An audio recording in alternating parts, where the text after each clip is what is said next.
Kepler space telescope NASA का पहला planet hunting mission था, जिसका मकसद था मिल्की वे गैलेक्सी के दूसरे सोलर सिस्टम्स में धरती जैसे ग्रहों को ढूंढना।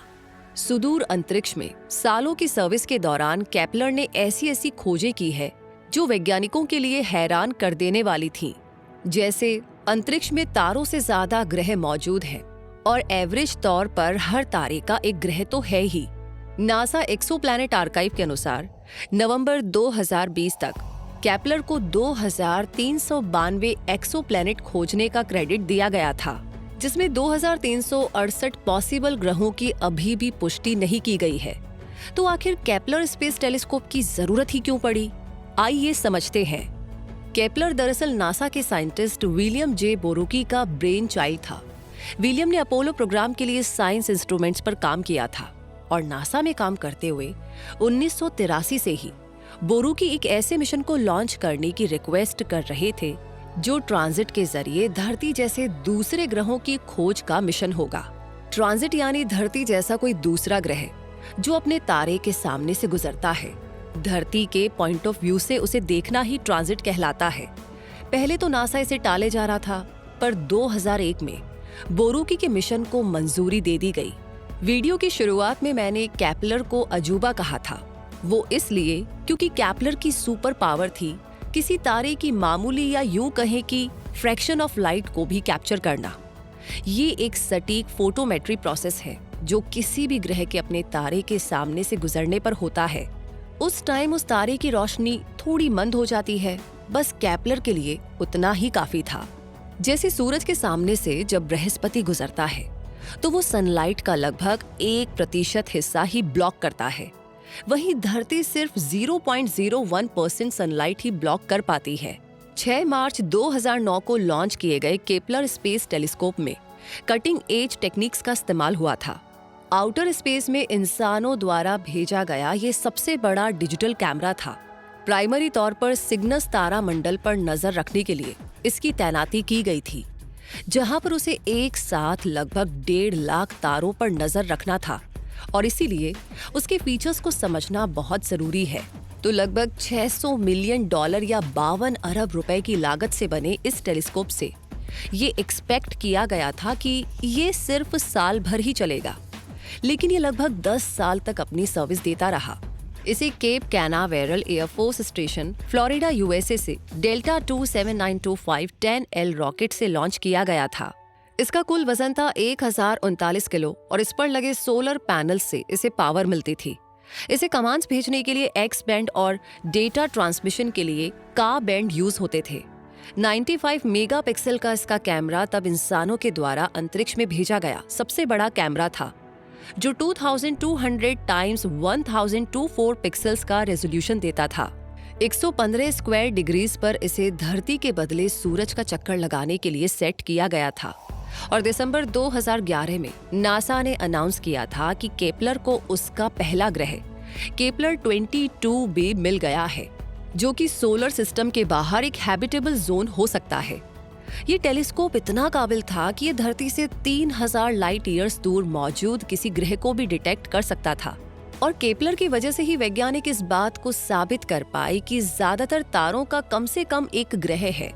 क्रिमिनल केसेस को सुलझाने के लिए जैसे पुलिस कई बार लाई डिटेक्टर मशीन का इस्तेमाल करती है, उसी तरह नासा ने केपलर को भी डिप्लॉय किया था फॉल्स पॉजिटिव्स को एलिमिनेट करने के लिए, क्योंकि किसी भी तारे की रोशनी का डिम होना उसके सामने से सिर्फ उसके ग्रह के गुजरने से नहीं होता है। हो सकता है कि उस तारे पर स्टार स्पॉट उभरा हो या कोई और तारा उसके सामने से गुजरा हो। इसलिए केपलर के आइडेंटिफिकेशन करने के बाद भी उस ग्रह को दूसरे टेलीस्कोप से कंफर्म किया जाता था। लेकिन केपलर का मिशन ऐसे अकेले एक्सोप्लैनेट्स की पहचान करना नहीं था, बल्कि ऐसे ज्यादा से ज्यादा तारों की गिनती करना था जिनके पास कम से कम एक या उससे ज्यादा ग्रह है। इसलिए केपलर के एक्सपीरियंस के साथ स्टैटिस्टिकल मेथड्स को काम में लाया गया। जैसे फरवरी 2014 में एस्ट्रोनॉमर्स ने वेरिफिकेशन बाय मल्टीप्लिसिटी जैसे मेथड को काम में लिया, जो मल्टीपल प्लैनेट सिस्टम्स को मल्टीपल स्टार सिस्टम से अलग करता है और इस तरह वन शॉट में इकट्ठे 715 कंफर्म्ड प्लैनेट्स मिले, जो तब सिंगल अनाउंसमेंट में खोजे गए प्लैनेट्स का सबसे बड़ा बैच था। जर्मन एस्ट्रोनॉमर जोहानेस केपलर के नाम पर बना ये टेलीस्कोप नासा के लो कॉस्ट, लो डेवलपमेंट टाइम और डिस्कवरी क्लास साइंस मिशन का 10वां टेलीस्कोप था। लॉन्च होने के 1 महीने से भी कम टाइम में इसने काम करना शुरू कर दिया था और सिर्फ 6 हफ्तों के अंदर ही उसने Kepler 4b, 5b, 6b, 7b और 8b जैसे प्लैनेट्स ढूंढ निकाले, जिसकी अनाउंसमेंट नासा ने जनवरी 2010 में की थी। अब ऐसा तो नहीं है कि हम इंसान आउटर स्पेस में कोई स्पेस क्राफ्ट, सैटेलाइट या टेलीस्कोप भेजें और उसमें कोई गड़बड़ी ही ना आए। तो केपलर के साथ भी ठीक ऐसा ही हुआ। 2013 में केपलर स्पेस टेलीस्कोप के 2 रिएक्शन व्हील्स के फेल होने के बाद ये एक्सोप्लैनेट हंटिंग के अपने मिशन को पूरा करने के लिए सटीक पॉइंटिंग बनाए नहीं रख सका। एक्चुअली रिएक्शन व्हील्स के चलते ही टेलीस्कोप एक फिक्स्ड डायरेक्शन में अपनी पोजीशन बनाए रख पाता है, पर केपलर के काम को खत्म करने के बदले नासा ने बाकी बचे 2 रिएक्शन व्हील से ही काम चलाने की सोची और केपलर की विरासत को आगे बढ़ाते हुए इस मिशन को K2 या सेकेंड लाइट के नाम से कंटिन्यू किया गया। एक और जहां केपलर अंतरिक्ष के एक फिक्स्ड हिस्से पर नजर रख रहा था, वहीं K2 ने मल्टीपल स्टार फील्ड्स को स्कैन करना शुरू किया और 400 नए एक्सो प्लैनेट्स ढूंढ निकाले और केपलर मिशन की लिस्ट में कंफर्म्ड प्लैनेट्स की संख्या को 2700 तक पहुंचा दिया। K2 ने अपना दायरा बढ़ाया और अपनी खोज को नए तारों, stellar evolution, supernova, explosions, brown dwarf और व्हाइट ड्वार्फ, एस्टेरॉइड्स और कॉमेट्स तक ले गया। 2018 में ट्रांजिटिंग एक्सोप्लैनेट सर्वे सैटेलाइट या TESS के आने तक एक्सोप्लैनेट्स की खोज में नासा का भरोसा बना रहा। K2 ने लगभग 453 लाइट ईयर्स दूर K2 33b, 143 लाइट ईयर्स दूर K2 3d, 124 लाइट ईयर्स दूर K2 18b जैसे ढेरों ग्रह ढूंढ निकाले।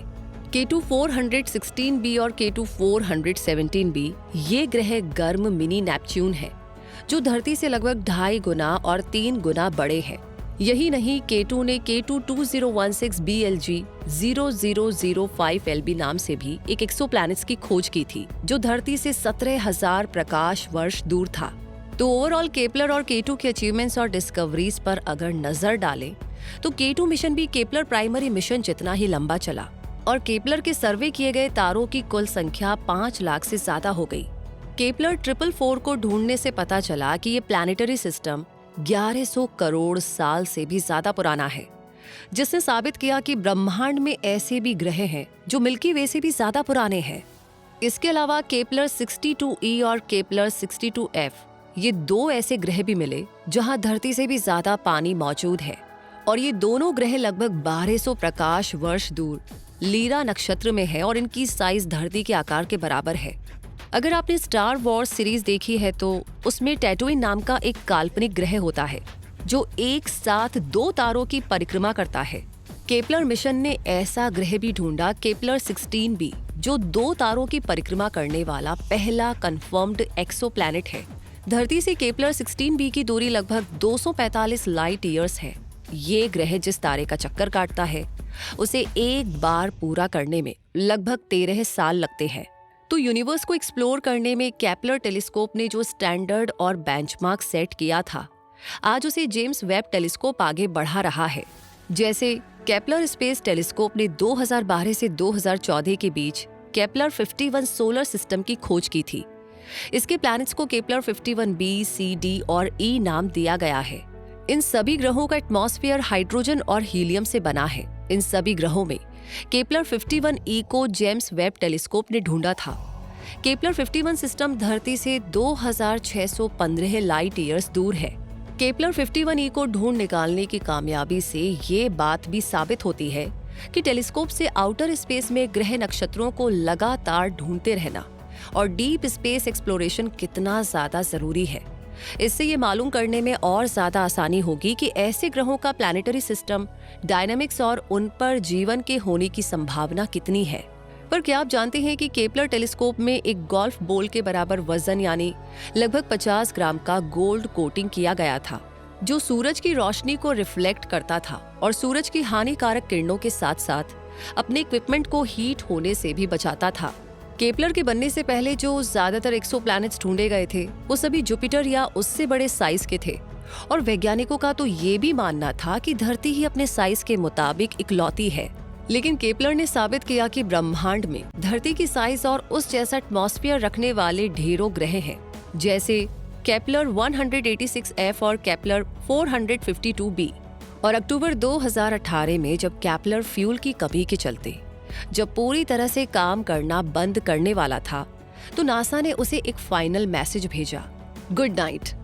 नासा के मुताबिक अब वो अंतरिक्ष में धरती से सुरक्षित दूरी पर और इंसानों की पहुंच से बाहर निकल चुका है, जिसे दोबारा शुरू करना अब नामुमकिन है।